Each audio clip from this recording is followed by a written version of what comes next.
কাগজৰ নাও আৰু মিছা ভাল পোৱা দুয়োটা একে। এটাৰে নদী পাৰ হ'ব নোৱাৰি, আনটোৰে জীৱন পাৰ কৰিব নোৱাৰি। স্পীড ব্ৰেকাৰ যিমানেই ডাঙৰ নহওক কিয়, গতি লেহেমীয়া কৰিলে যেনেদৰে কোনো ক্ষতি নহয়, ঠিক একেদৰে জীৱনত যিমানেই ডাঙৰ অসুবিধা নহওক কিয়, শান্তভাৱে চিন্তা কৰিলে কোনো ধৰণৰ বিপৰ্যয় নহয়। সংগীত সলনি হোৱাৰ লগে লগে যেনেকৈ নৃত্য সলনি হয়, ঠিক একেদৰে কিছুমান মানুহে স্বাৰ্থৰ কাৰণে সলনি হয়। বৰষুণত যিটো ছাতিয়ে ৰক্ষা কৰে, সেই ছাতিটোকে বৰষুণ যোৱাৰ পিছত বুজা যেন লাগে। ঠিক তেনেকৈ যদি স্বাৰ্থলৈ সম্পৰ্কত আহে, স্বাৰ্থ শেষ হোৱাৰ পিছত সেই সম্পৰ্কও বুজা যেন লাগে। এইটোৱেই বাস্তৱ। আজিকালি জীৱনেই হওক বা হোৱাটছএপ, মানুহে মাথো ষ্টেটাছ চেক কৰে। আনৰ কাৰণে কেতিয়াও নিজক সলনি নকৰিব। প্ৰয়োজন হ'লে নিজৰ বাবে নিজক সলনি কৰক। খঙক মনত ঠাই দিলে সম্পৰ্ক নষ্ট হয়। অভিমান পুহি ৰাখিলে দূৰত্বৰ সৃষ্টি হয়। কিন্তু সকলো পাহৰি ক্ষমা কৰি দিলে সম্পৰ্ক স্থায়ী হয়। সেইকাৰণে কাৰোবাক ভাল পালে মনৰ পৰা ভাল পাব, অভিনয় কৰি নহয়। ছেভ হ'ব খুজিছে যদি কাৰোবাৰ, হৃদয়ত ছেভ হ'ব, ফোনৰ গেলাৰীত নহয়। কাৰণ ফোনৰ গেলাৰীৰ পৰা এদিন নহয় এদিন ডিলিট কৰি দিব। শত্ৰুৰ উপদেশ গ্ৰহণ কৰিব যদি শত্ৰু জ্ঞানী হয়, আৰু বন্ধুৰ উপদেশ বৰ্জন কৰিব যদি বন্ধু মূৰ্খ হয়। জীৱনত এনে মানুহক আপোন কৰিলে পস্তাব লগা নহয়, যি আইনা আৰু ছায়াৰ দৰে। কাৰণ আইনাই কেতিয়াও মিছা কথা নকয়, আৰু ছায়াই কেতিয়াও লগ এৰি নাযায়। যেতিয়া বান আহে মাছে কীট পতংগ খায়, আৰু যেতিয়া পানী শুকায় তেতিয়া কীট পতংগই মাছ খায়। মাথো ধৈৰ্য ৰাখিব লাগিব। সময় সুযোগ এদিন সকলোৰে আহে। মোৰ ভাল পোৱাই তোমাক সলনি কৰি দিব, কিন্তু তোমাৰ অৱহেলাইহে মোক সলনি কৰিলে। যদি তুমি সঁচাকৈ ভাল পোৱা, কেতিয়াও পাহৰিব নোৱাৰা। যদি মোলৈ তোমাৰ মনত পৰে ফোন কৰিবা। মনত পৰা অভিনয় কৰি ফোন নকৰিবা। নকৰিলে মই বেয়া নাপাওঁ।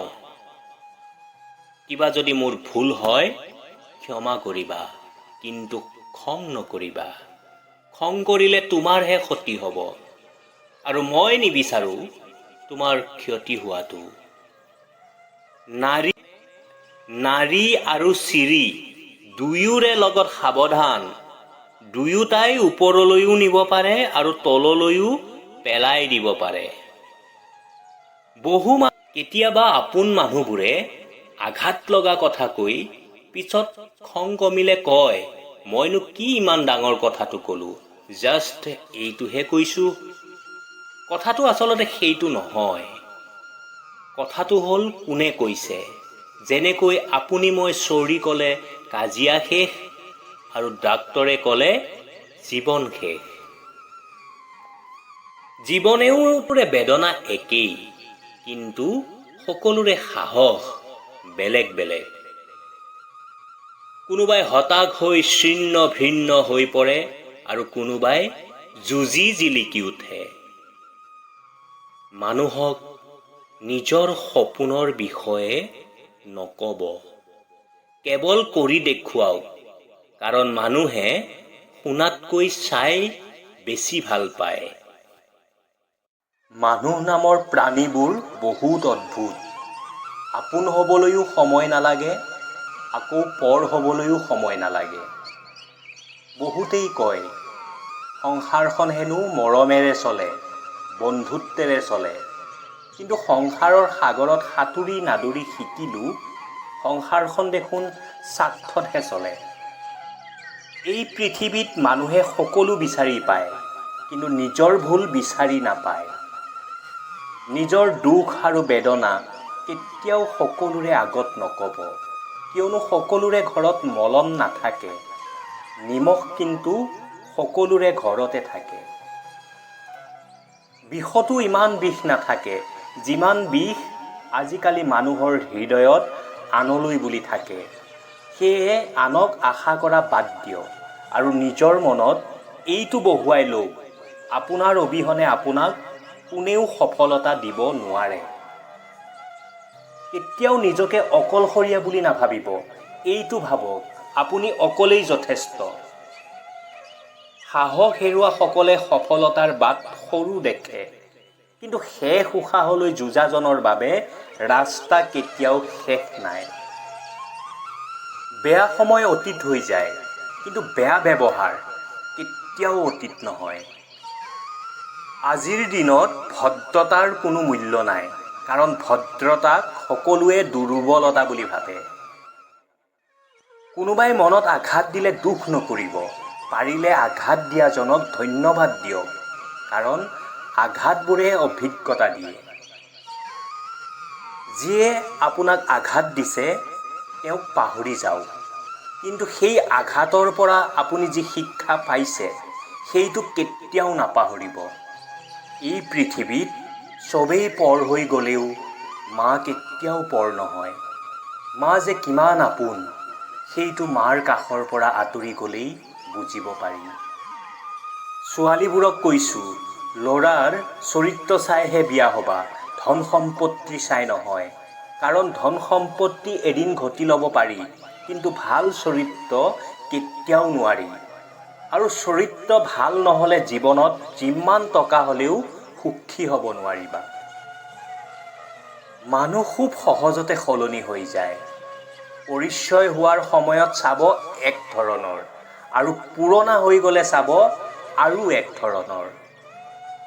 জীৱনত এবাৰ অকলশৰীয়া হৈ চোৱা, পৃথিৱীত কোনো কাৰো আপোন নহয়। যেতিয়া তোমাৰ প্ৰয়োজন হ'ব তেতিয়া চবেই কাষত আহিব। কোনোবাই স্বাৰ্থৰ কাৰণে, আকৌ কোনোবাই আৱেগৰ কাৰণে। কাকো কেতিয়াও বহুত বেছি আপোন ভবাটো ঠিক নহয়, কাৰণ আপোন মানুহবোৰেই এসময়ত দুখৰ কাৰণ হৈ পৰে। নকন্দাকৈ দেখোন পিঁয়াজকে কাটিব নোৱাৰি। এইটোতো আমাৰ জীৱন হয় বন্ধুসকল, কান্দিবতো লাগিবই। জীৱনত কাকো দুৰ্বল বুলি নাভাবিব। গোটেই দুনিয়াখনকে ডুবাব পৰা সাগৰখনেও দেখোন এক টোপাল তেলকে ডুবাব নোৱাৰে। এদিন শ্ৰীকৃষ্ণই অৰ্জুনক কৈছিল, হে সখা অৰ্জুন, বিষাক্ত সাপতকৈ বেছি বিষাক্ত কি জানা? বেয়া মনৰ মানুহবোৰ। বন্ধুসকল, সদায় এনে লোকৰ পৰা দূৰত থাকিব।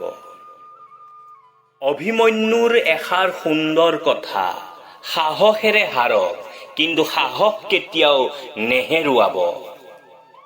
সৰু সৰু ভাৱনাই বিপদৰ জন্ম দিয়ে, আৰু ডাঙৰ ভাৱনাই সমাধান দিয়ে। শুনিবলৈ শিকিলে সহিবলৈ শিকিব, আৰু সহিবলৈ শিকিলেই জীয়াই থাকিবলৈ শিকিব।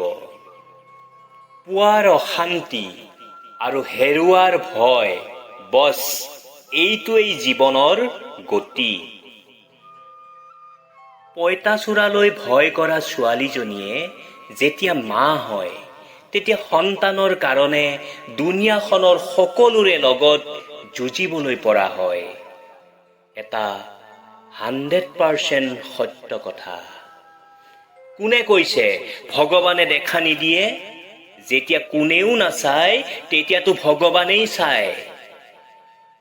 আপত্তি কৰাতকৈ মনে মনে থকাই ভাল, কিয়নো আপত্তি কৰাৰ পিছতো তাৰ প্ৰভাৱ মানুহৰ ওপৰত নপৰে। সম্পৰ্কত মিছা কথা ক'বলৈ আৰম্ভ কৰা মানেই সেই সম্পৰ্ক মৰিবলৈ আৰু বেছি দিন নাই।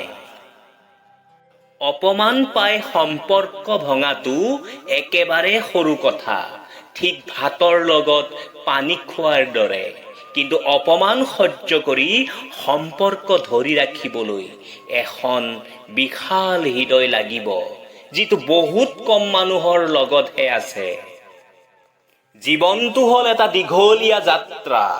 কান্দি কান্দি পাৰ কৰিব বিচাৰিলে বহুত সময় লাগিব, আৰু হাঁহি হাঁহি পাৰ কৰিলে গমেই নাপাব।